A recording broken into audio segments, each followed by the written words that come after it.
नमस्कार साथियों, स्वागत है एक बार फिर से आप सबका सरस्वती एजुकेशनल ग्रुप के ऑनलाइन प्लेटफॉर्म पर। तो जैसा कि आपको पता है दोस्तों, कल अपन ने बात की थी एसएसएसी के बारे में। किसके बारे में बात की थी? एसएसएसी के सिलेबस एनालिसिस के बारे में बात की थी। 221 एसएसएसी 221 का सिलेबस एनालिसिस कल कर लिया था अपन ने। आज उसका अपन पहला चैप्टर है, यहाँ पहला टॉपिक है, उसकी अपन शुरुआत कर रहे हैं। पहला टॉपिक है soil health and soil quality, क्या मृदा गुणवत्ता एवं मृदा स्वास्थ्य। तो आज अपन बिना किसी समय की देरी के उसको शुरू करते हैं, soil health and soil quality को। तो दोस्तों शुरू करते हैं। अपन पहले पढ़ते हैं सॉइल क्वालिटी। पहले क्या पढ़ेंगे दोस्तों? Soil quality. Soil quality, soil quality, मृदा गुणवत्ता। हिंदी में क्या बोलते हैं इसको? मृदा गुणवत्ता। मृदा गुणवत्ता की परिभाषा, डेफिनेशन वगैरह सब देखेंगे। सॉइल क्वालिटी, मृदा गुणवत्ता क्या है? तो दोस्तों मृदा की गुणवत्ता एक विशिष्ट प्रकार की मृदा की क्या कार्य करने की क्या है क्षमता है। मृदा की गुणवत्ता, सॉइल क्वालिटी, मृदा गुणवत्ता। मृदा गुणवत्ता मृदा की एक विशेष प्रकार की, मृदा की एक विशेष प्रकार की कार्य करने की क्षमता, विशेष प्रकार की कार्य करने की क्षमता है, कार्य करने की क्षमता है। जो सॉइल क्वालिटी है, जो मृदा गुणवत्ता है, सॉइल क्वालिटी है, वो स्पेसिफिक कैपेसिटी होती है। किसकी? मृदा की कार्य करने की स्पेशल क्षमता होती है, जो प्राकृतिक अथवा प्रबंधित पारिस्थितिकी तंत्र सीमाओं के अंतर्गत। क्या? मृदा गुणवत्ता मृदा की विशेष प्रकार की कार्य करने की क्षमता है, जो प्राकृतिक, नेचुरल अथवा प्रबंधित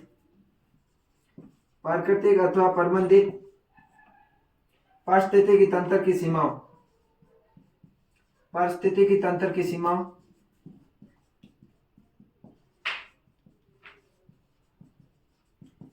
मृदा गुणवत्ता क्या है? मृदा की एक कार्य करने की विशेष क्षमता होती है, जो प्राकृतिक अथवा प्रतिबंधित पारिस्थितिकी तंत्र की सीमाओं के अंतर्गत पादप और पशु उत्पादन को बनाए रखने, सीमाओं के अंतर्गत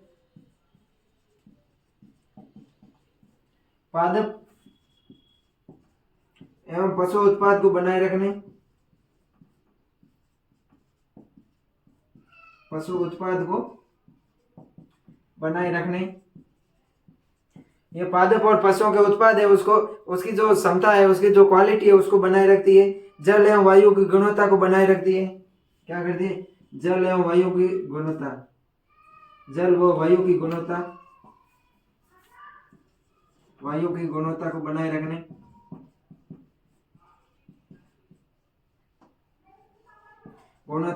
रखने, अथवा बढ़ाने एवं मानव स्वास्थ्य और उसके आवास को भी क्या करती है? बनाए रखती है। एवं मानव स्वास्थ्य और आवास को क्या करती है? सहारा प्रदान करती है, यहाँ बनाए रखती है। एवं मानव स्वास्थ्य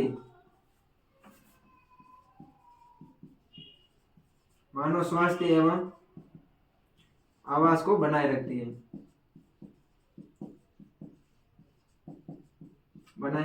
यह है डेफिनेशन किसकी?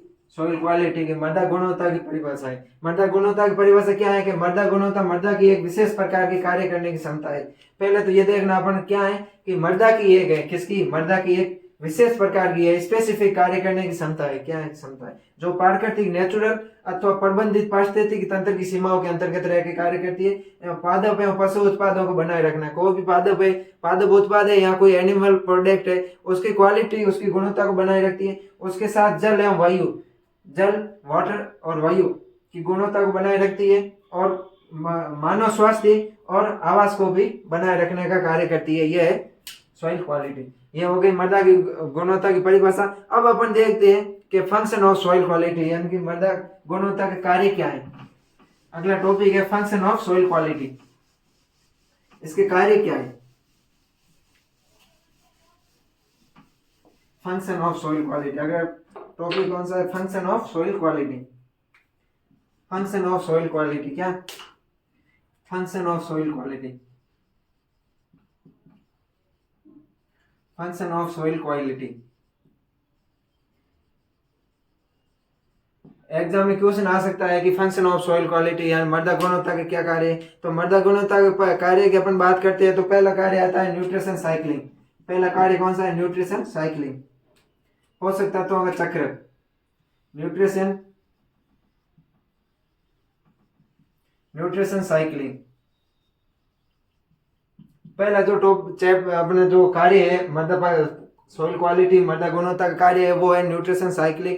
यानी कि मृदा गुणवत्ता क्या है? जल, पोषक तत्वों, खनिज लवणों, ऊर्जा एवं वायु को आदान प्रदान करने के लिए क्या करता है? एक रोटेट चक्र उत्पन्न करता है, जिससे पौधों को पोषक समान मात्रा में, उपयुक्त मात्रा में पोषक तत्व मिलता रहता है। दूसरा है वाटर रिलेशन, जल संबंध। दूसरा कार्य कौन सा है? Water relation. वाटर रिलेशन, मृदा जल संबंध। मृदा जल संबंध क्या होता है कि इसमें मृदा में उपस्थित जो केशिय जल होता है वो पौधों की जड़ों को प्राप्त होता है, पौधों की जड़ों से वो पौधों में आता है और वाष्पोत्सर्जन की क्रिया करती है। ये सब जो भी कार्य है वो किसका है? सॉइल क्वालिटी का, अच्छी मृदा क्वालिटी का कार्य है न्यूट्रिशन साइक्लिंग, वाटर रिलेशन, जल चक्र। उसके अलावा plant support, plant support. Plant support की बात करें अपन तो ये मृदा है जो मृदा क्या करती है? पौधों को सपोर्ट देती है, पौधों को सहारा प्रदान करती है, आवासीय सहारा प्रदान करती है। यांत्रिक रूप से मृदा को, जो मृदा अच्छी मृदा होगी, जो क्वालिटी युक्त मृदा होगी, वो पौधों को सहारा प्रदान कर देगी। उसके बाद में हाई प्रोडक्शन कैपेसिटी। अगला कौन सा? High production capacity.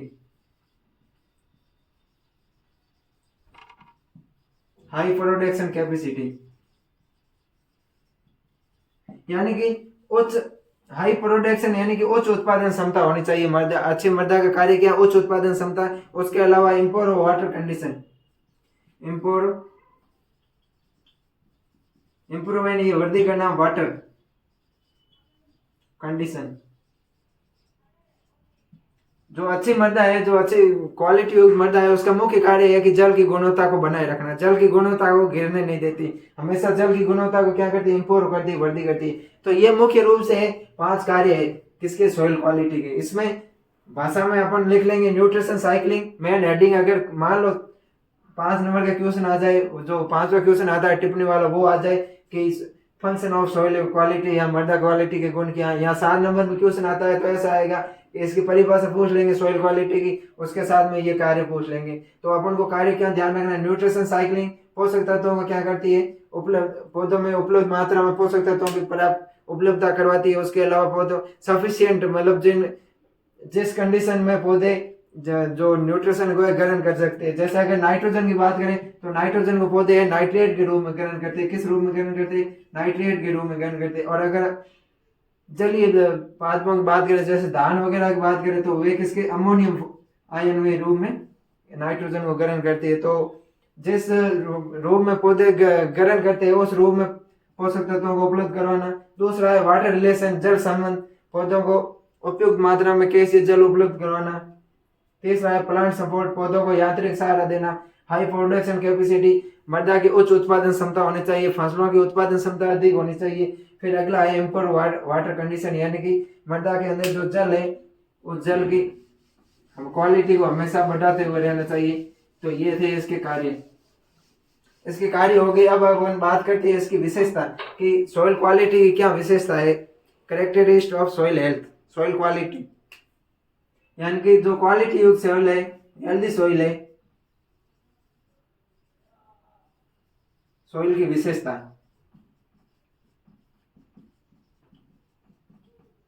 Healthy soil की क्या क्या विशेषता है उसके बारे में बात करें तो पहला विशेषता है गुड सॉइल टेल्थ। पहली विशेषता क्या है? Good soil tilth, good soil tilth. अगर टेल्थ की बात करें तो टेल्थ क्या है? टेल्थ है जो मृदा की भौतिक दशा है। क्या है? टेल्थ है जो मृदा की भौतिक दशा है।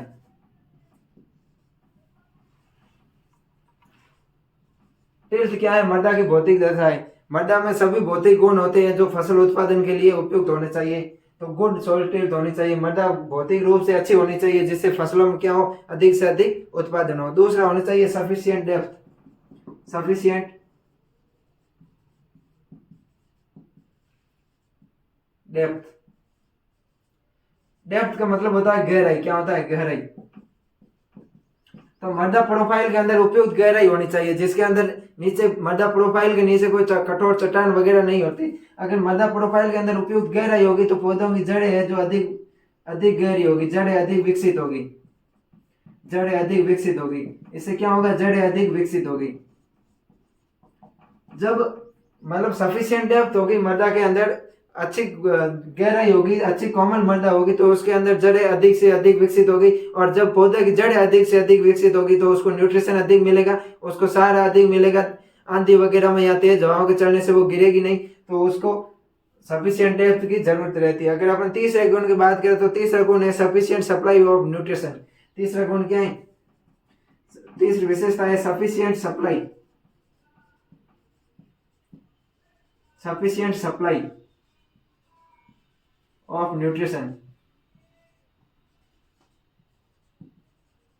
सफिशिएंट सप्लाई ऑफ न्यूट्रिशन का मतलब होता है पोषक तत्वों की उपयुक्त मात्रा में पोषक तत्वों को उपलब्ध करवाना, उपयुक्त मात्रा में, उपयुक्त आकार में और उपयुक्त रूप में। जैसे पौधे जो नाइट्रोजन को नाइट्रेट के रूप में ग्रहण करते हैं तो नाइट्रेट के रूप में उपलब्ध कराना। जलीय पौधे जैसे धान वगैरह है जो नाइट्रोजन को अमोनियम आयन के रूप में ग्रहण करते हैं तो नाइट्रोजन को अमोनियम आयन के रूप में ग्रहण कर प्रदान करना। ये मतलब अच्छी मृदा की जो हेल्थी सॉइल होती है उसकी मुख्य विशेषता होती है कि सफिशिएंट सप्लाई ऑफ न्यूट्रिशन, पोषक तत्वों की उपलब्ध जो है उपलब्ध मात्रा में, उपयुक्त मात्रा में पोषक तत्वों को उपलब्ध कराना। अगला है गुड सॉइल ड्रेनेज। अगला कौन सा है, गुड सॉइल ड्रेनेज।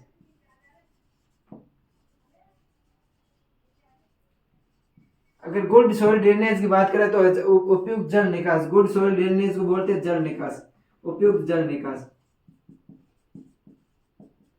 अपन को पता है कि जिन मृदाओं में जल की मात्रा अधिक होती है, जो दलदली मृदा होती है उसमें मृदा वायु कम होती है। मृदा वायु कम होते हैं तो मृदा में रहने वाले जो लाभदायक जीवाणु है वो श्वसन क्रिया नहीं कर पाते और इसकी वजह से उनकी हानि हो जाती है। तो मृदा में जो लाभदायक सूक्ष्म जीव है वो वृद्धि नहीं कर पाते। उसके अलावा जिनके अंदर वो जल निकास होगा, जहाँ जल अधिक होगा, जिन मृदाओं के अंदर सेम की समस्या होगी तो वहां पर भी क्या होगा कि पौधे अधिक वृद्धि नहीं कर पाएंगे। तो इसलिए फसली पौधों के लिए सबसे उपयुक्त जो सॉइल हेल्दी होती है वो होती है गुड सॉइल ड्रेनेज, यानी कि जिन मृदाओं के अंदर जल निकास की उपयुक्त व्यवस्था होती है उन मृदाओं के अंदर फसलें अधिक विकसित होती है, तो ये भी होना चाहिए। फिर है लो वीड प्रेशर। अगली विशेषता है लो वीड प्रेशर, लो वीड प्रेशर। लो वीड प्रेशर का मतलब होता है खरपतवार मुक्त होनी चाहिए मृदा। मृदा में कोई भी खरपतवार के बीज नहीं होने चाहिए। अगर मृदा में खरपतवार के बीज नहीं होंगे तो फसलें अधिक विकसित होगी, फसलों को अधिक मात्रा में न्यूट्रिशन मिलेंगे, पोषक तत्व अधिक मात्रा में मिलेंगे। फसलों के और खरपतवारों के मध्य जो प्रतिस्पर्धा होती है आकार को लेके, स्थान को लेके, प्रकाश को लेके और न्यूट्रिशन को लेके वो भी कम होगी। उसके बाद में large population of bacteria beneficial organism, large population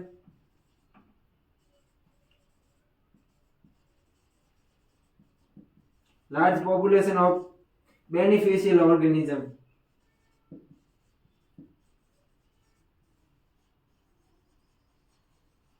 यानी कि जो मतलब लाभदायक जीवाणु होते हैं फसलों के लिए उसकी मृदा में अधिक मात्रा में आवश्यकता होनी चाहिए, अधिक मात्रा में जनसंख्या उसकी अधिक होनी चाहिए, संख्या अधिक होनी चाहिए। अगर मृदा में लाभदायक जीवाणु वाले या जो भी ऑर्गेनिज्म है, सूक्ष्म जीव है, वो अधिक मात्रा में होंगे तो हानिकारक सूक्ष्म जीवों को नष्ट कर देंगे। उसके अलावा फसलें अच्छी तरह से वृद्धि कर पाएगी। उसके अलावा small population of plant pathogen and ento insect pest, small population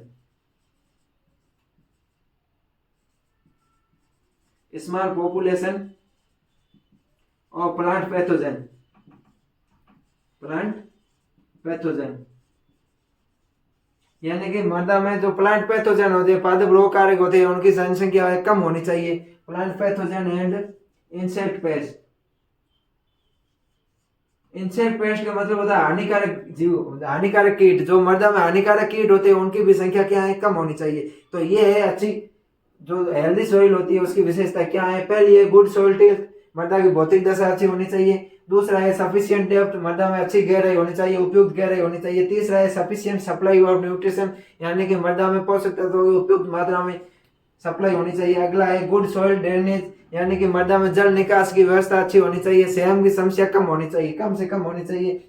अगला है लो वीड प्रेशर, मृदा में खरपतवार है वो कम होने चाहिए। फिर है large population of beneficial organism, यानी कि मृदा में लाभदायक जीवाणुओं की संख्या अधिक होनी चाहिए। उसके बाद में small population of plant pathogen and insect pest, यानी कि मृदा के अंदर कम संख्या में जितना हो सके उतना कम प्लांट पैथोजन होने चाहिए, पादप रोग कारक होने चाहिए, जिससे फसलों में रोग नहीं होगा तो फसलों की उपज में वृद्धि होगी। उसके अलावा इंसेक्ट पेस्ट है, जो हानिकारक कीट है, वो भी मृदा में कम से कम होने चाहिए। अगर वो मृदा में कम होंगे, पैथोजन और हानिकारक कीट है अगर मृदा में कम होंगे, तो मृदा की जो फसल है उसके जो उत्पादन की जो दर है वो भी क्या होगी, अधिक होगी। और उसकी जो जिसमें लागत देखते हैं दोस्तों, अगला अपन देखते हैं दोस्तों मृदा गुणवत्ता का मूल्यांकन। क्या मृदा गुणवत्ता की जो मूल्यांकन है वो किस प्रकार से करते हैं? Soil quality assessment. Soil quality assessment, मृदा गुणवत्ता का मूल्यांकन। तो दोस्तों मृदा गुणवत्ता का मूल्यांकन है, जो मृदा गुणवत्ता के मूल्यांकन की दो विधियां है, एक है तुलनात्मक मूल्यांकन और दूसरा है क्रियाशील मूल्यांकन। कितनी विधियां है? दो विधियां है। मृदा गुणवत्ता के मूल्यांकन की दो विधियां है। पहला है तुलनात्मक मूल्यांकन। तुलनात्मक मूल्यांकन, पहली विधि कौन सी है? तुलनात्मक मूल्यांकन, यानी कि कंपैरेटिव असेसमेंट। और दूसरी विधि है क्रियाशील मूल्यांकन। क्रियाशील मूल्यांकन, ये दो विधियां हैं किसकी है? सॉइल क्वालिटी असेसमेंट, यानी कि मृदा गुणवत्ता की जो मूल्यांकन की विधियां कितनी है? दो है। एक है तुलनात्मक मूल्यांकन और दूसरी है क्रियाशील मूल्यांकन। उसके बाद में बात करते हैं मृदा गुणवत्ता की जांच की गणना की बात करें। अगर अपन सॉइल क्वालिटी की गणना की बात करें, सॉइल क्वालिटी की गणना, मृदा गुणवत्ता की गणना की अगर अपन बात करें तो सॉइल क्वालिटी की गणना की दो विधियां, एक तो है स्टैटिस्टिकल मेथड्स यानी कि सांख्यिकी विधि, और दूसरी है पारंपरिक मेथड्स। दो विधियां है। कौन सी? कितनी विधियां हैं? दो विधियां। सॉइल क्वालिटी, यहाँ ये क्वेश्चन है जो न्यू टाइम में पूछ सकते हैं कि सॉइल क्वालिटी असेसमेंट के मूल्यांकन की कितनी विधियां हैं? दो विधियां हैं, तुलनात्मक मूल्यांकन और क्रियाशील मूल्यांकन। उसके बाद में सॉइल क्वालिटी की गणना की बात करें तो दो प्रकार से गणना की दो विधियां हैं। पहले है सांख्यिकी विधि, यानी कि स्टैटिस्टिकल मेथड्स। सांख्यिकी विधि पहली विधि कौन सी है? सांख्यिकी विधि। और अगर अपन बात करें दूसरी विधि की, तो दूसरी विधि को दोस्तों कौन सी है? दूसरी विधि है पारंपरिक विधि। कौन सी विधि है? पारंपरिक विधि। अब अपन बात करें कि मृदा गुणवत्ता की संकेत के कौन कौन से गुण होते हैं। अगर अपन संकेत की बात करें, इंडिकेटर्स की बात करें, तो फिजिकल इंडिकेटर्स में कौन कौन से आते हैं? सॉइल डेप्थ ऑफ सॉइल, जैसे मृदा की गहराई, सॉइल टेक्सचर, मृदा कणाकार, वो आते हैं। वाटर होल्डिंग कैपेसिटी, मृदा की जल धारण क्षमता। उसके बाद में सॉइल ऑर्गेनिज्म मैटर, मृदा में जो अंदर कार्बनिक पदार्थ होते हैं, ये आते हैं, वो आते हैं फिजिकल इंडिकेटर्स। दोबारा सुन लेना, जो सॉइल के फिजिकल इंडिकेटर्स है वो है सॉइल टेक्सचर, मृदा गुणवत्ता, सॉइल टेक्सचर, मृदा कणाकार, वाटर होल्डिंग कैपेसिटी, जल धारण क्षमता। उसके अलावा डेप्थ ऑफ सॉइल, मृदा की गहराई। और अगर अपन केमिकल इंडिकेटर्स की बात करें, मृदा क्वालिटी के रासायनिक अगर अपन संकेतक की बात करें, तो उसमें आता है मृदा पीएच, इलेक्ट्रिक कंडक्टिविटी ईसी, जिसको विद्युत चालकता बोलते हैं, वो आता है। उसके बाद में कैटायन एक्सचेंज कैपेसिटी सीईसी, धनायन विनिमय क्षमता आती है। अगर अपन फिजिकल की बात करें तो फिजिकल में आता है विनिमयशील सोडियम, विनिमयशील पोटेशियम, ये सब आते हैं। तो थैंक यू, धन्यवाद दोस्तों। आज अपन ने बात की थी सॉइल क्वालिटी के बारे में। कल अपन बात करेंगे सॉइल हेल्थ के बारे में और इनके बीच में क्या क्या अंतर है वो पढ़ने की। थैंक यू, धन्यवाद।